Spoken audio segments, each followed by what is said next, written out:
Well, hello, friends. Mark Holmes here with my buddy Cowboy Joe Boo. And as always, thank you guys for watching, commenting, and subscribing to the Joe Boo Sports Report, because without you guys, this just doesn't work. Good morning and welcome to today's edition of Don't Sleep on the Dallas Cowboys, because literally you cannot sleep on the Dallas Cowboys. Yesterday actually was an interesting night. We were actually doing some live stream testing and stuff for our trip. Guys, 2 weeks from today, we're going to be thinking about who our first round draft pick is. And we will be in Dallas having breakfast at the RV. We're going to be making pancakes, sausage, and eggs, and everything else. Hopefully some of you guys will be able to join us for our breakfast discussion. We are going to have a blast at this thing, and we're going to have hopefully plenty of you guys are going to have wing challenges, because we got some hot wings coming for you. And it's going to be great. So we were actually testing out, I got this Netgear Nighthawk Wi-Fi box. So me and Michael actually live streamed the whole way back up, coming home to see how well it worked. There are areas where we normally don't even get a cell signal very well that you can even text message. So we wanted to see, how much data it uses live streaming and how well it works. And we were actually 2 cameras hooked up to this device going in areas that we normally don't get a cell signal, and we're able to go out. So hopefully this will be the ticket while we're there at AT&T, especially since it's an AT&T product. If it doesn't work there, then they got a problem. But today is the day. This is the Don't Sleep on the Dallas Cowboys report. And if you missed it last night, actually Joe Boo and I apparently were on ESPN on the fan show. Didn't see it, but some people said that they would record it for me, so I appreciate that. That's kind of an honor. I actually did an audition for the show. A producer in Dallas called me up or sent me an email and asked me about doing an audition for it, and said I thought I would be great for it. Didn't tell me what network it was going to be or anything like that, but did about a 45-minute Skype-in interview for it. Maybe I didn't get on because I've trashed ESPN so much. Could be that. But anyway, Dez Bryant. Today is the day that Dez and Jerry are meeting, and the dogs are playing and having a good time right now, waiting for Michael to feed them. This, no matter how this works out, was not necessary. This was not necessary in the sense of they did this whole thing in the media. Now, for media people and us, it's great for us to talk about stuff. But what we forget is that these are people's lives. They didn't have to go ahead and put out there all the information and negativity about Dez Bryant. Stephen Jones did, that, we're going to discuss the contract. You could have just gone through and just discussed the contract with Dez Bryant. Sat down with him man to man and say, Dez, listen, we love you. Contract's too big. We don't like some of the stuff that's going on the field and things. We need you to be in there focused on the game 100%. And even when you're not getting ball, that you are focused in and understanding it's about the team.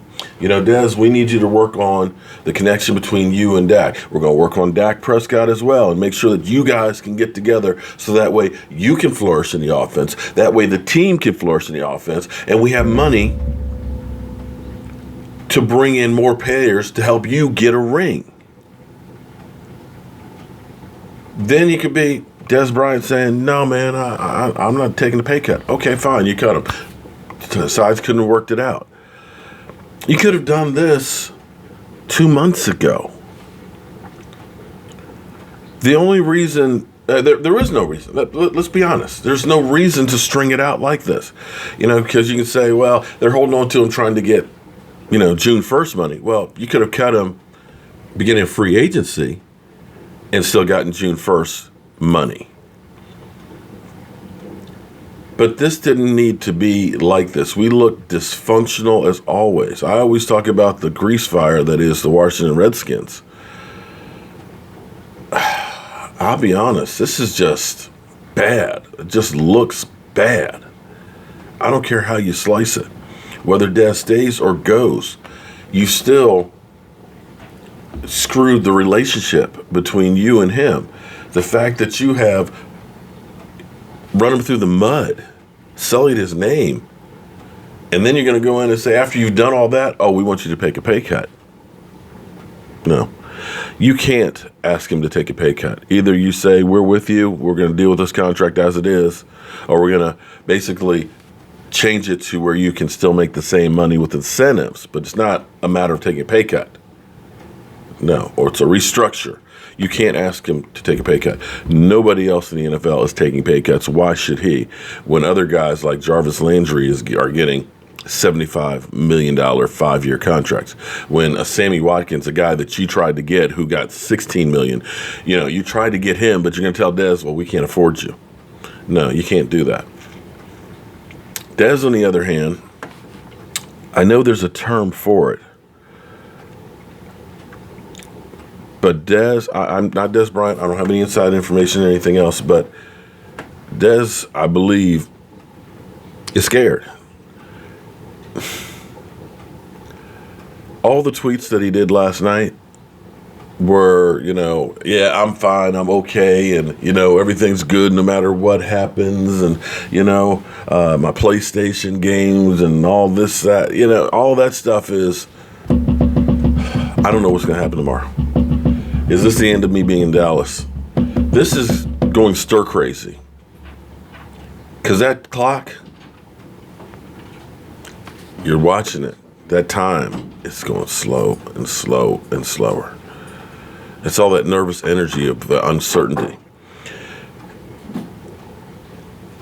And we all love football, without a doubt. But we never remember and realize that these guys are people.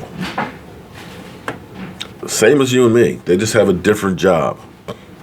Get paid more than we do, but in some instances, it's not really.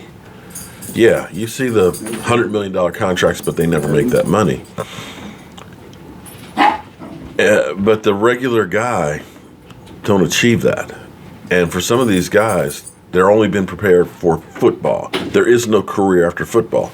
And if you've only made $500,000 in your career and that's the only thing you know how to do, and you're 24 years old, that money's not going to go very far for the rest of your life. When you've been playing football and your body is screwed up in your mind, you're not going to be able to make it very well after football. And when you look at players like DeMario, he got a nice contract to go to New Orleans, but he was in New York one season, then went to Cleveland the next, then went back to New York the next year, and now is in New Orleans. That's uprooting your family. That's changing. That's uncertainty. You coming to the beginning of free agency, are the Jets going to sign me? The Jets don't sign me. Is anybody going to sign me? Where am I going to go? What about my family, my friends, and all this? What's the situation going to be like? What's the coaching scheme going to be? Am I going to fit the system? Am I going to be a role player? Am I have to take a big pay cut? Is my career over? These are all things we don't think about. And the things that guys do to stay on the field, Dez Bryant clearly has been injured. And it's not a matter of Dez Bryant not trying to be out there. It's a violent sport. And it's a hell of a toll on your system. So today will be the day we figured out if Dez Bryant's going to be here and be part of this team, which will also dictate which direction we're going to go in the draft. And it doesn't seem like we have stopped looking at wide receivers, because we have. In the end, I don't think that Dez Bryant will be a Dallas Cowboy after today. That's just my gut feeling, and that's been my gut feeling since the end of the season. It's not a matter of me saying I want Dez Bryant gone. But the reality of football is it's a young man's sport. Players don't necessarily get better with age, except maybe quarterbacks. They just get older. And unfortunately, the way the system is set up, when you get that big contract, is at the point where your production starts to go downhill. So we'll take our Wi-Fi. We've got to go out to the middle of nowhere We'll find out if that thing really works, because if it doesn't, this whole meeting may go through and I can't get the word out to you. But guys, I want to thank everybody for their support, for being part of the Jobu Sports Report. This thing has grown because of you guys, and I'm going to continue to try and make this thing bigger and better. And if you guys, we're doing a special drawing. We'll do a regular drawing tonight for everybody who does super chats and stuff, but we're doing a special drawing for the Dak Prescott autograph shirt. And to enter this one, if you go to the top corner of my page, there's a blue P. That's the PayPal donation site. Or if you go to my page, Cowboy Joe Boo, and go all the way down, there's a donation button. Any donations enter you to this drawing, and we've got some more people who entered yesterday. I got to give you shouts out and stuff on it, because we're trying to raise as much funds as we can for the draft trick, because we're trying to make this thing even bigger. I've got some other things that I'd really like to do, but I need your help to be able to get them off. We're not charging for the draft event for anybody, but we're accepting donations to help cover a lot of the fees. So as always, friends, I want to thank you guys for being a part of the Jobu Sports Report. I'm Mark Holmes, and I got to grab Michael Anthony Fitness so we can